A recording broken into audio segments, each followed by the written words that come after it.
Welcome student, मैं हूँ Tande sir. दोस्तों आज का नया टॉपिक हम स्टार्ट करेंगे।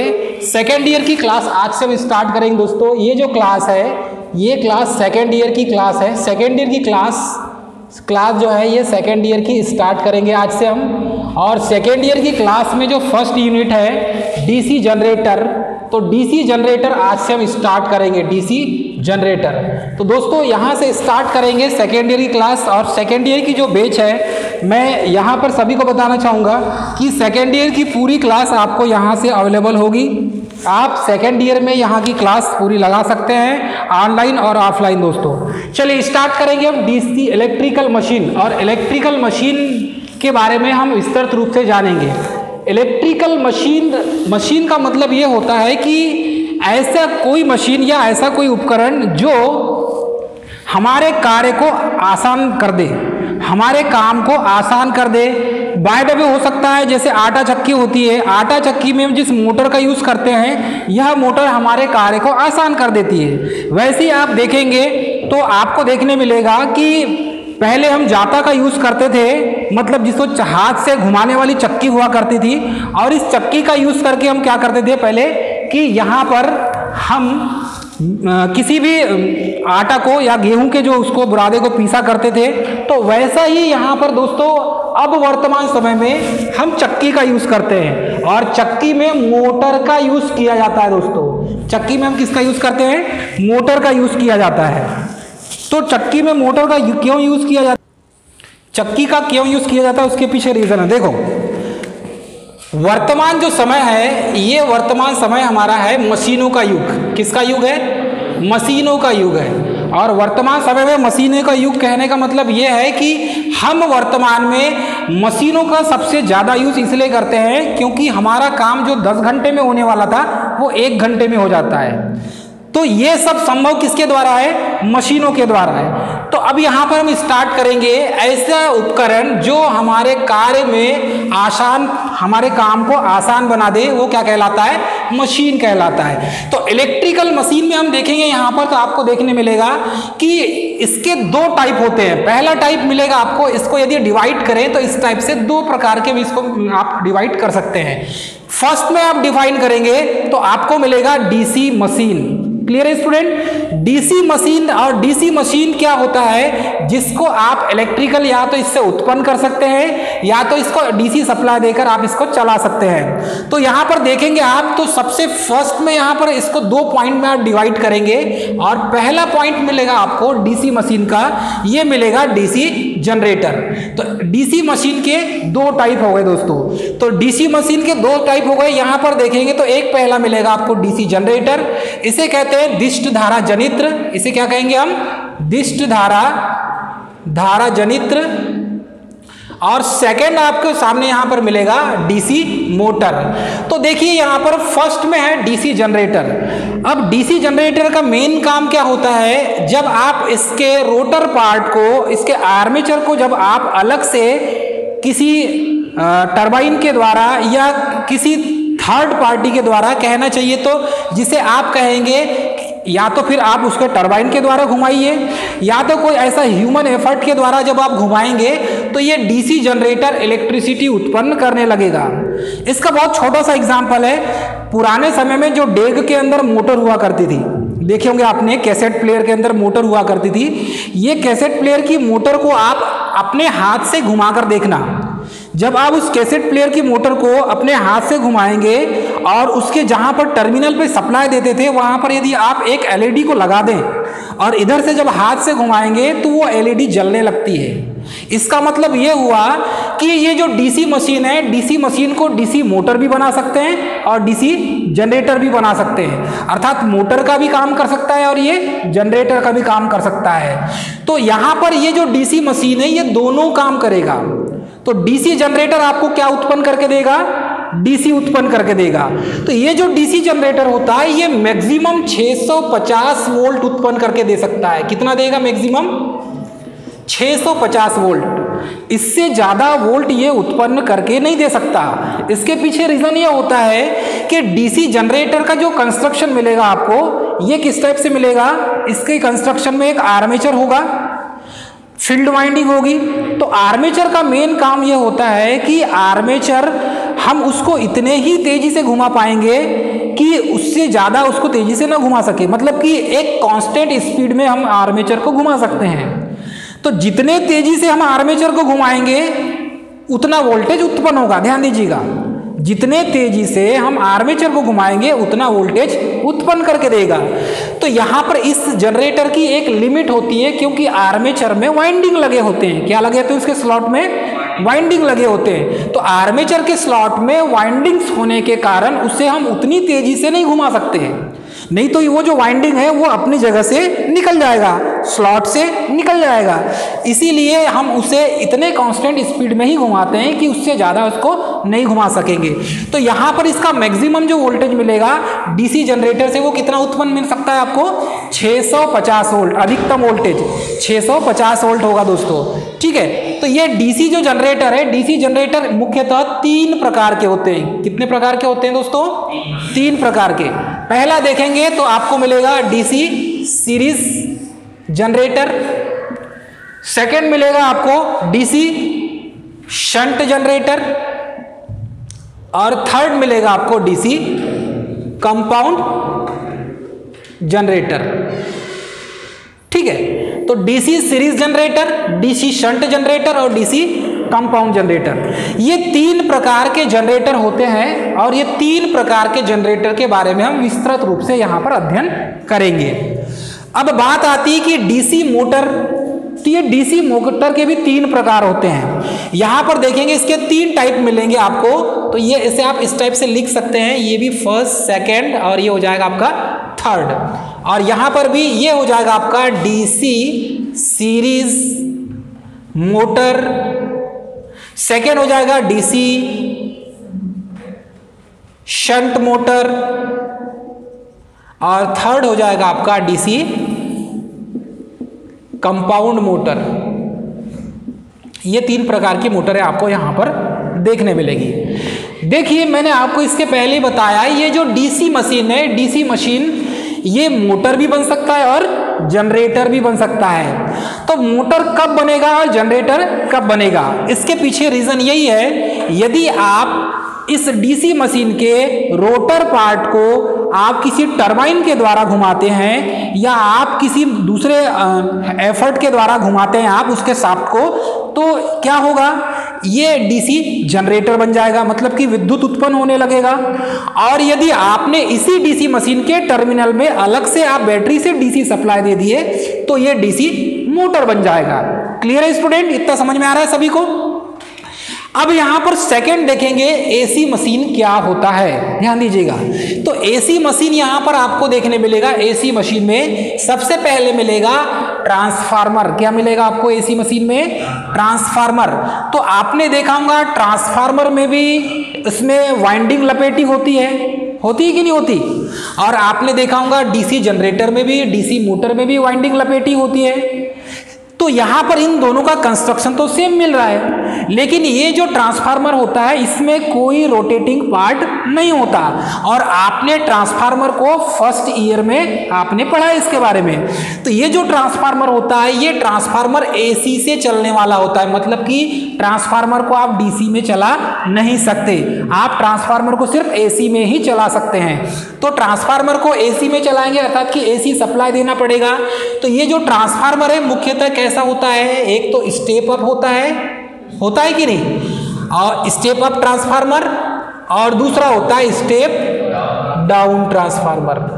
तो ये मुख्यतः वोल्टेज ग्रेडिंग के आधार पर, वोल्टेज रेटिंग के आधार पर एक तो वोल्टेज बढ़ाने वाला होगा स्टेप अप, और दूसरा स्टेप डाउन ट्रांसफार्मर होगा। तो ये 2 प्रकार के ट्रांसफार्मर होते हैं, स्टेप अप और स्टेप डाउन। इसे आपको कौन सा सप्लाई देना होगा? AC supply. जब आप इसे एसी सप्लाई देंगे तभी आपको ये आउटपुट के रूप में भी एसी सप्लाई ही देगा। मतलब कि वोल्टेज को बढ़ाने और वोल्टेज को घटाने का काम क्या करता है? ट्रांसफार्मर करता है। सेकेंड यहां पर देखेंगे तो है 3 फेस इंडक्शन मोटर। ये सब एसी मशीन के अंतर्गत आता है। क्लियर है आपको? ताकि आपको ये चैप्टर क्लियर हो जाए डीसी मशीन कौन कौन से हैं और एसी मशीन कौन कौन से हैं। तो डीसी मशीन में आपका आ गया डीसी जनरेटर और डीसी मोटर आ गया, और एसी मशीन में आपका सबसे पहले जो फर्स्ट ईयर आपने पढ़ा था ट्रांसफार्मर अर्थात की परिणामित्र, ये एसी मशीन के अंतर्गत आता है। इसमें कोई रोटेटिंग पार्ट नहीं होता, इसमें कोर होती है और कोर में प्राइमरी और सेकेंडरी वाइंडिंग लपेटी होती है। ये आपने इसको फर्स्ट ईयर में पढ़ लिया है। सेकंड यहां पर दिया हुआ है 3 फेस इंडक्शन मोटर। तो जो 3 फेस इंडक्शन मोटर होती है वो 3 फेस एसी सप्लाई से चलती है। जैसे यहां पर डीसी जनरेटर को हम डीसी सप्लाई देते हैं, वैसे ही यहां पर 3 फेस इंडक्शन मोटर को एसी सप्लाई देंगे, और वो भी 3 फेस देंगे। क्या देंगे हम इसमें? 3 फेस देंगे। तीनों फेस कौन कौन से हो जाएंगे यहां पर? आर, वाई और बी। तो ये 3 फेस आप देंगे तो 3 फेस में 3 फेस इंडक्शन मोटर कार्य करेगी। तो ये भी एसी मशीन के अंतर्गत आता है। सेकंड देखेंगे सिंगल फेस मोटर। तो सब जितनी भी मोटरें हैं जो सिंगल फेस एसी सप्लाई से चलती है, जैसे आपके घर की पानी की मोटर हो गई, सबमर्सिबल मोटर हो गई, सीलिंग फैन हो गया, वो भी एक मोटर है कि नहीं? टेबल फैन भी एक मोटर है, ये शेडेड पोल के अंतर्गत आते हैं। तो ये जो सिंगल फेस मोटर जो है, ये यहाँ पर सिंगल फेस एसी मोटर ऐसा कर सकते हैं, आप लिख सकते हैं। तो ये जितनी भी प्रकार की मोटरें हैं, ठीक है, जैसे आपका हो गया टेबल फैन, ठीक है, ये हो गया आपका सीलिंग फैन, ये जितनी भी मोटर हैं ये सब सिंगल फेस एसी मोटर के अंतर्गत आते हैं। तो इसे ये जो सीलिंग फैन और टेबल फैन की जो मोटर होती है, capacitor start capacitor run motor होते हैं, कैपेसिटर स्टार्ट मोटर होती है, capacitor start induction run motor मिलेगी आपको।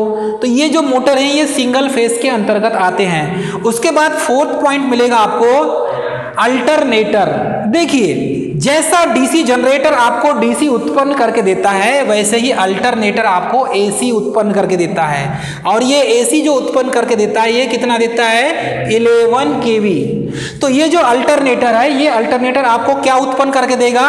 एसी उत्पन्न करके देगा, मतलब कि अल्टरनेटिंग करंट उत्पन्न करके देगा। और एसी की खोज किसने किया है? कोई बताएगा? निकोला टेस्ला ने। तो ये जो निकोला टेस्ला साहब हैं, इन्हीं के द्वारा अल्टरनेटर का निर्माण किया गया है। क्लियर है सभी को? इन्हीं के द्वारा अल्टरनेटर का निर्माण किया गया है। एसी की खोज करने में श्रेय निकोला टेस्ला का है। इस साइंटिस्ट के बारे में आपको पता रहना चाहिए। उसके बाद है 5th पॉइंट सिंक्रोनस मोटर। ध्यान दीजिएगा, ये जो सिंक्रोनस मोटर है ये कॉस्टली होती है मोटर, और ये तीनों पावर फैक्टर पे काम करती है। तो ये सिंक्रोनस मोटर सिंगल फेस वाली भी होती है, एसिंक्रोनस मोटर कहते हैं इसे हम। और ये सिंक्रोनस मोटर जो है इसका कंस्ट्रक्शन सेम आपको अल्टरनेटर की तरह मिलेगा। ध्यान से सुनिए, डीसी मशीन में आपने कंस्ट्रक्शन देखा होगा, मतलब कि उसकी जो बनावट है, उसकी संरचना है सेम। डीसी मशीन में डीसी जनरेटर और डीसी मोटर की संरचना सेम मिलती है, वैसे ही अल्टरनेटर और सिंक्रोनस मोटर की संरचना सेम होती है, सेम।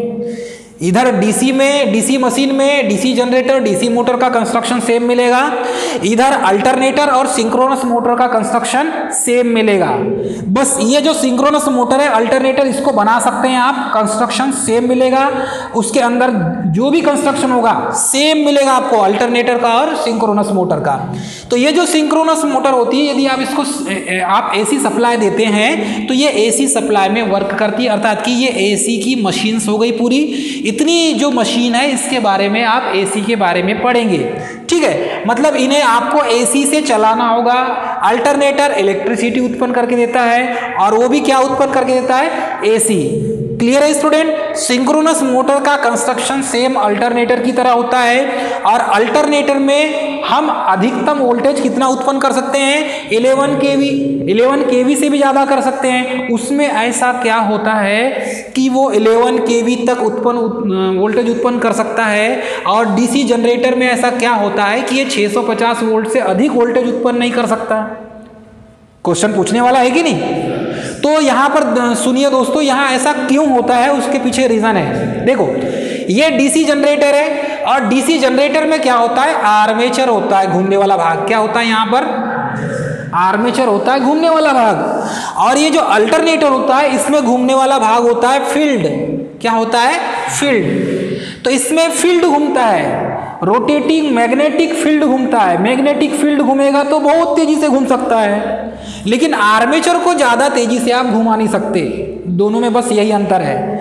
इसमें हम आर्मेचर को घुमाते हैं डीसी जनरेटर में, और ये जो अल्टरनेटर है इसमें मैग्नेटिक फील्ड को घुमाया जाता है। तो मैग्नेटिक फील्ड को हम बहुत ही स्पीड से घुमा सकते हैं, क्योंकि वो चुंबकीय क्षेत्र है। चुंबकीय क्षेत्र भी घूमता है, याद रखिएगा। तो चुंबकीय क्षेत्र को हम बहुत तेजी से घुमा सकते हैं। इसीलिए ये जो आपको दिख रहा है ये 11 kV उत्पन्न करके देता है। जनरेटर में यहाँ पर आर्मेचर घूमता है, और आर्मेचर जो होता है घूमने वाला भाग, इसमें वाइंडिंग्स होती है जिसे आप आर्मेचर वाइंडिंग कहते हैं। क्या कहते हैं आप इसे? आर्मेचर वाइंडिंग कहते हैं। और ये आर्मेचर वाइंडिंग ज़्यादा तेजी से जब आप इसके आर्मेचर को घुमाएंगे तो ये स्लॉट से बाहर निकलने लगता है, क्योंकि इसमें सेंट्रीफ्यूगल फोर्स लगता है जो बाहर की ओर लगता है। जैसे हम किसी रोड को टर्न करते हैं, टर्न लेंगे तो टर्न लेते तो हमारा जो आपने देखा होगा हमारा बाहर किधर अंदर की ओर लगता है, अंदर की ओर झुकते हैं ना हम टर्निंग में, करते हैं कि नहीं? अंदर की ओर झुकते हैं हम। यहाँ पर सेंट्रीफ्यूगल और सेंट्रीपिटल फोर्स में देखेंगे आप तो यहाँ पर ये जो घूमने वाला जो भाग होता है आर्मेचर वाइंडिंग, ये आर्मेचर वाइंडिंग जब किसी आप ये मानकर चलिए ये किसी सांप को घुमा रहे हैं, घुमाएंगे तो इसके बाहर वाला पार्ट जो बाहर की ओर एक फोर्स लगाता है, एक बल कार्य करता है, जिसके कारण वो वाइंडिंग बाहर निकलने लगती है स्लॉट के अंदर से। इसीलिए इसको हम अधिक तेजी से नहीं घुमा सकते।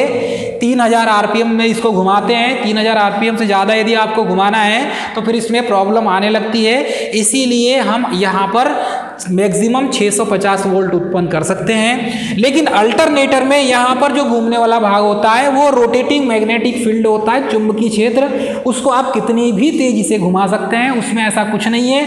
इसीलिए ये जो अल्टरनेटर है ये अल्टरनेटर इलेक्ट्रिसिटी उत्पन्न करता है। अल्टरनेटर में क्या होता है कि उसका जो रोटर वाला पार्ट होता है उसको हम या तो टरबाइन से घुमाएंगे या तो कोई अगर तीसरी चीज से घुमाएंगे, लेकिन उसके रोटर को घुमाना पड़ता है। तो आप उसको कितनी भी तेजी से घुमाएंगे और जितनी तेजी से घुमाएंगे उतना यहां पर वोल्टेज उत्पन्न होकर मिलेगा। क्लियर है? इसीलिए आप अल्टरनेटर 11 kV तक उत्पन्न करके देता है और ये दोनों में अंतर यही है। देखिए डीसी मशीन में ज्यादा क्या होता है, एयर गैप होता है। एयर गैप समझते हैं आप, जब हम इसका प्रैक्टिकल करवाएंगे, परफॉर्म करवाएंगे, इसके पार्ट्स के बारे में जब बताएंगे तब आपको समझ में आएगा एयर गैप क्या होता है। वाइंडिंग, दो वाइंडिंग मतलब कि रोटर वाइंडिंग और स्टेटर वाइंडिंग के बीच में गैप होता है, उसी को एयर गैप कहा जाता है। मानकर चलिए ये रोटर पार्ट है और यहाँ पर ये स्टेटर पार्ट है। ये स्टेटर पार्ट के क्या हो गया, पोल हो गया। इसे पोल कहते हैं। क्या कहते हैं हम? पोल। ये स्टेटर पार्ट का पोल है और ये अंदर क्या है, ये रोटर पार्ट है। तो ये रोटर पार्ट और स्टेटर पार्ट के बीच में ऐसा गैप दिख रहा है आपको, इसी को एयर गैप कहा जाता है। तो ये जो है डीसी मशीन में एयर गैप आपको ज़्यादा मिलेगा as compare to AC machine. AC machine में एयर गैप क्या मिलेगा आपको, कम मिलेगा। अब ये तो मेन बात है, इसको हम आगे थ्योरी में पढ़ेंगे। ठीक है, तो ये आपको तीन चीज समझ में आ गया, transformer, 3 phase induction motor, single phase AC motor, alternator और सिंक्रोनस मोटर। अल्टरनेटर और सिंक्रोनस मोटर का कंस्ट्रक्शन दोनों का सेम होता है। क्लियर है दोस्तों? इतना समझ में आ गया सभी को? चलिए आगे बढ़ेंगे। अब ये जो डीसी जनरेटर है, डीसी जनरेटर के बारे में हम विस्तृत रूप से जानेंगे कि डीसी जनरेटर क्या होता है। चलिए हम डीसी मशीन को स्टार्ट करेंगे और डीसी मशीन में सबसे पहले पढ़ेंगे हम डीसी जनरेटर। क्या पढ़ेंगे? DC generator. चलिए अब ये डीसी जनरेटर कैसे इलेक्ट्रिसिटी उत्पन्न करता है इसके बारे में हम विस्तृत रूप से पढ़ेंगे। चलिए देखिए डीसी जनरेटर जो है ये इसके कुछ नियम हैं, फ्लेमिंग के नियम। और डीसी जनरेटर में ये जनरेटर पार्ट होता है, आपको दिख रहा है ये इतना भाग क्या हुआ जनरेटर का। जब तक जनरेटर के रोटर पार्ट को हम घुमाएंगे नहीं तो ये बिजली उत्पन्न करके दे सकता है क्या? नहीं देगा। तो हमें क्या लगाना पड़ेगा, अलग से प्राइम मूवर लगाना पड़ेगा। लगाना पड़ेगा कि नहीं? तो हम क्या करेंगे, यहाँ पर अलग से प्राइम मूवर को लगा देंगे। तो ये जनरेटर है, उसे लगा दीजिए, ये जनरेटर है और जनरेटर है, इस जनरेटर को अलग से एक प्राइम मूवर देना पड़ेगा और प्राइम मूवर के द्वारा हम इस जनरेटर के रोटर को घुमाएंगे और जब रोटर को घुमाएंगे तो इलेक्ट्रिसिटी उत्पन्न करके हमको मिलेगा। देखिए यहां पर बीच में क्या लगा हुआ है, कपलिंग लगा है। कपलिंग समझते हैं, मतलब कि कोई प्राइम मूवर अर्थात कि कोई ऐसी चीज जिससे आप उसको घुमा रहे हैं जनरेटर के रोटर पार्ट को, तो वो बीच में जो कपल्ड किया हुआ रहेगा वो क्या कहलाएगा, कपलिंग कहलाएगा। ठीक है, जोड़ने वाला, ज्वाइंट करने वाला, वो कपलिंग कहलाएगा। अब मानकर चलिए ये जनरेटर को हम क्या कर रहे हैं, डीजल इंजन से घुमा रहे हैं, डीजल इंजन से उसको हमने शाफ्ट को कनेक्ट कर दिए। तो आपने देखे होंगे पहले डंकिन यूज किया जाता था पुराने समय में, वर्तमान समय में भी यूज करते हैं। तो ये जो डीजल इंजन है, या इसे टरबाइन कहें, या आप टरबाइन से भी घुमा सकते हैं, या तो फिर आप इसे डीजल इंजन से भी घुमा सकते हैं। तो आपने क्या किया, इस जनरेटर के रोटर पार्ट को आपने किसके द्वारा घुमाया, डीजल इंजन के द्वारा। डीजल इंजन जब रोटेट करेगा इसका इंजन, तो इसी के इंजन के शाफ्ट से आपने जनरेटर के शाफ्ट को कनेक्ट कर दिया। तो डीजल इंजन घूमेगा तो यहाँ पर जनरेटर भी घूमेगा और जब जनरेटर घूमेगा तो यहाँ पर इलेक्ट्रिसिटी जनरेट होगी। और यही जो फंक्शन है आपको शादियों में 1 किलोवाट का जो लोड का आपको जनरेटर जो देखने मिलेगा, तो ये शादी विवाह में, डेकोरेशन में, लाइट में इसका सबसे ज़्यादा उपयोग किया जाता है। क्लियर है स्टूडेंट। अब ये जो डीसी जनरेटर है ये फ्लेमिंग के राइट हैंड के नियम पर कार्य करता है, फ्लेमिंग के राइट हैंड के नियम पर। यहां पर यदि डीसी मोटर की बात किया जाए तो डीसी मोटर जो है ये फ्लेमिंग के लेफ्ट हैंड पर काम करता है, फ्लेमिंग के लेफ्ट हैंड पर काम करता है। ठीक है, ये एग्जाम में बार बार पूछा जाता है। और ये जो डीसी जनरेटर है ये फ्लेमिंग के राइट हैंड के नियम पर कार्य करता है, राइट हैंड के नियम पर कार्य करता है। क्लियर स्टूडेंट, राइट हैंड के नियम पर कार्य करता है। तो ये डीसी मोटर फ्लेमिंग के लेफ्ट हैंड के नियम पर, इसमें देखे होंगे अंगूठा, तर्जनी, मध्यमा, और यहाँ पर आपको डीसी जनरेटर मिलेगा फ्लेमिंग के राइट हैंड के नियम पर। क्लियर है स्टूडेंट, तो ये आपको समझना होगा। अब यहाँ पर देखेंगे तो ये इसमें दिखेगा आपको अंगूठा, तर्जनी और मध्यमा।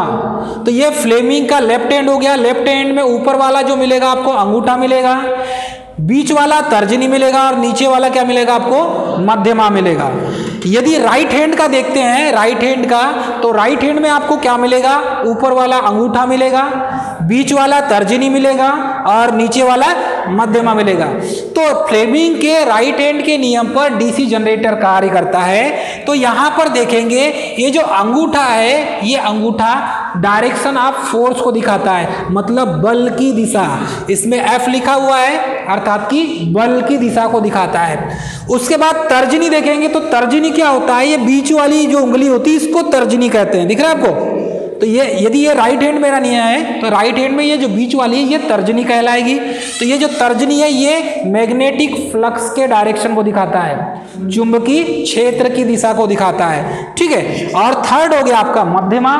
तो थर्ड जो है वो करंट की दिशा को दिखाएगा। देखो यदि डीसी जनरेटर है तो डीसी जनरेटर है तो लास्ट वाला जो थर्ड वाला मध्यमा जो है ये करंट की दिशा को दिखाएगा। लेकिन करंट की दिशा को कौन सी, जो उत्पन्न हो रही है, बाहर की ओर आ रही है। कार्बन ब्रश से हम जो इलेक्ट्रिसिटी उत्पन्न होता है उसे बाहर निकालते हैं। क्लियर है, इतना सभी को आ रहा है समझ में। तो ये फ्लेमिंग के दोनों नियम अर्थात कि डीसी मोटर के लिए फ्लेमिंग का लेफ्ट हैंड नियम और डीसी जनरेटर के फ्लेमिंग का राइट हैंड का नियम, ये दोनों नियम आपको याद रहना चाहिए, क्योंकि यही नियम अभी जब हम आगे पढ़ेंगे तो ये आपको समझ में आएगा। चलिए सबसे पहले यहां पर देखेंगे तो कॉइल में जो करंट का जो डायरेक्शन होता है, कॉइल मोटर के अंदर, जनरेटर के अंदर वाइंडिंग होती है, उसी को कॉइल कहते हैं। उस कॉइल में करंट के फ्लो का डायरेक्शन जो होगा वो किसके नियम पर होगा, फ्लेमिंग के राइट हैंड के नियम पर। इसीलिए उसको कहा जाता है डीसी जनरेटर को कि फ्लेमिंग के राइट हैंड के नियम पर कार्य करता है। क्लियर है सभी स्टूडेंट को, समझ में आ रहा है, किसी कोई प्रॉब्लम। चलिए, तो ये कॉइल में जो करंट का डायरेक्शन होगा, मतलब वाइंडिंग में जो करंट का डायरेक्शन होगा वो फ्लेमिंग के राइट हैंड के नियम पर होगा। समझ में आ रहा है सभी को? फ्लेमिंग के राइट हैंड के नियम पर होगा। अब बात आती है कि ये जो डीसी जनरेटर है वो इसका क्या प्रिंसिपल होता है, ये किस प्रिंसिपल पर कार्य करता है। तो ये जो है डीसी जनरेटर, ये फैराडे के इलेक्ट्रोमैग्नेटिक इंडक्शन पर कार्य करता है। किस पर वर्क करेगा? फैराडे के इलेक्ट्रोमैग्नेटिक इंडक्शन पर कार्य करेगा। फैराडे के इलेक्ट्रोमैग्नेटिक इंडक्शन का मतलब होता है विद्युत चुंबकीय प्रेरण। इसे क्या कहेंगे? विद्युत चुंबकीय प्रेरण। तो ये विद्युत चुंबकीय प्रेरण के नियम पर कार्य करता है। अब इसमें ईएमएफ उत्पन्न कैसे होगा डीसी जनरेटर में? तो डीसी जनरेटर में जो ईएमएफ उत्पन्न होगा वो आर्मेचर जब मूव करेगा, आर्मेचर जब घूमेगा तभी बिजली उत्पन्न होगी उसमें, डीसी जनरेटर में। तो ये होता है डायनेमिकली इंड्यूस्ड ईएमएफ। एक होता है इलेक्ट्रिकली इंड्यूस्ड ईएमएफ और दूसरा होता है डायनेमिकली इंड्यूस्ड ईएमएफ। तो यहां पर जो ईएमएफ उत्पन्न होगा डीसी जनरेटर में, ये डायनेमिकली इंड्यूस्ड ईएमएफ होता है। क्लियर है दोस्तों? तो यहां पर कंडक्टर मूव करते हैं। डायनेमिकली इंड्यूस्ड ईएमएफ में कंडक्टर अर्थात कि चालक घूमता है। क्या घूमता है इसमें? चालक घूमता है। और यही चालक किसमें लगा हुआ है? आर्मेचर वाइंडिंग में लगा हुआ है। आर्मेचर घूमता है, मैंने बताया ना आपको, आर्मेचर घूमता है, इसका मतलब चालक घूमता है। चालक किसमें लगा हुआ है? आर्मेचर में लगा हुआ है। आर्मेचर में जो वाइंडिंग लगी हुई है उसे क्या कहेंगे हम? यहां पर क्या कहेंगे? उसे चालक कहेंगे। तो इसमें चालक मूव करता है, घूमता है, इसीलिए इसे डायनेमिकली इंड्यूस्ड ईएमएफ उत्पन्न होते हैं। उसके बाद जो ईएमएफ का जो डायरेक्शन होगा, ईएमएफ का जो डायरेक्शन होगा वो कैसे होगा? विद्युत का जो उत्पन्न होगा ईएमएफ, अर्थात कि ईएमएफ का फुल फॉर्म क्या होता है? इलेक्ट्रोमोटिव फोर्स, या इसे हम क्या कहते हैं हिंदी में? विद्युत वाहक बल। तो ये विद्युत वाहक बल कैसे उत्पन्न होगा ये देखेंगे यहाँ पर। तो ये जो विद्युत वाहक बल है ये है फ्लेमिंग के राइट हैंड के रूल पर। ठीक है, फ्लेमिंग के राइट हैंड के रूल पर यह क्या करता है? ये ईएमएफ का डायरेक्शन दिखाता है। उसके बाद है induced EMF in DC generator. तो डीसी जनरेटर में जो उत्पन्न होता है ईएमएफ वो armature induced EMF AC nature का होता है। कहने का मतलब ये है, जब किसी चुंबकीय क्षेत्र में किसी चालक को घुमाया जाता है तो उसमें फ्लक्स को काटने के बाद जहां पर विद्युत उत्पन्न होगा वो एसी होगा। कैसा होगा? एसी होगा। ध्यान दीजिएगा, आपका जो डीसी जनरेटर है ये डीसी जनरेटर एसी उत्पन्न करके तो उत्पन्न करता है, लेकिन वही जब कम्यूटेटर में जाता है तो कम्यूटेटर में वो निगेटिव वेव फॉर्म को छोड़ देता है और सिर्फ पॉजिटिव वेव फॉर्म देता है, इसीलिए हमको डीसी प्राप्त होता है। समझ में आ रहा है आपको? तो कम्यूटेटर एक ऐसा मैकेनिकल अरेंजमेंट होता है जो सिर्फ डीसी को, समझ में आ रहा है आपको, जो अल्टरनेटर, कहने का मतलब ये जो डीसी जनरेटर है इससे जो एसी उत्पन्न हो रहा है उसको डीसी में कन्वर्ट करता है।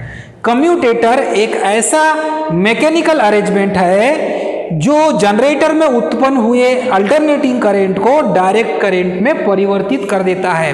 क्लियर है? सभी को समझ में आ रहा है? तो यहां पर जो आर्मेचर इंड्यूस्ड जो ईएमएफ होता है जनरेटर में, तो वो कैसा होता है? एसी नेचर का होता है, मतलब एसी ही उत्पन्न होता है। लेकिन एसी उत्पन्न जो होता है उसके साथ में कम्यूटेटर जुड़ा होने के कारण वो उसको डीसी में उत्पन्न, मतलब कि डीसी में परिवर्तित कर देता है। यदि हम कम्यूटेटर की जगह पर, इसी डीसी जनरेटर में कम्यूटेटर की जगह पर स्लिप रिंग लगा दें तो हमको एसी मिलेगा। समझ में आ रहा है आपको? हमको प्राप्त क्या होगा? एसी प्राप्त होगा। और यदि आप कम्यूटेटर लगाते हैं तो क्या प्राप्त होगा आपको? डीसी प्राप्त होगा। तो आपको पता है डीसी जनरेटर में क्या लगा होता है? कम्यूटेटर लगा होता है। इसीलिए कम्यूटेटर लगा होने के कारण हमें आउटपुट के रूप में डीसी प्राप्त होता है। क्लियर है सभी को? आउटपुट के रूप में क्या प्राप्त होगा? डीसी प्राप्त होगा। तो इसमें ये जो मेन पॉइंट्स हैं दोस्तों, ये मेन पॉइंट एग्जाम में पूछे जाते हैं, आप इसे नोट कर लीजिए। इसकी नेक्स्ट क्लास होगी नेक्स्ट डे में, तो इसके आगे का हम अच्छे से विस्तृत रूप से ऐसे ही पढ़ाएंगे। और ये जो वीडियो है इसको आप कंटिन्यू देखिए तो आपको थ्योरी भी पूरा समझ में आ जाएगा और स्टेप बाय स्टेप आपको समझ में आएगा। यही एग्जाम में पूछे जाते हैं, मोस्ट इंपॉर्टेंट पॉइंट है, यही एग्जाम में पूछे जाते हैं। फ्लेमिंग का राइट हैंड कैसा होता है, क्या इसका कंस्ट्रक्शन है, वर्किंग प्रिंसिपल किस टाइप की है, कैसा क्या होता है, इसको विस्तृत रूप से समझाएंगे हम आगे, ठीक है। फिर ये जो सर्किट डायग्राम है, कैसे वाइंडिंग जो कनेक्ट होता है, यहाँ पर पोल कैसे होते हैं, यहाँ पर जो कॉइल होती है आर्मेचर कंडक्टर ये कैसे रोटेट करता है, कितने एंगल में काटेगा तो यहाँ पर बिजली उत्पन्न होगी, ये सारी चीज़ें हम आपको विस्तृत रूप से बताएंगे। थैंक यू दोस्तों।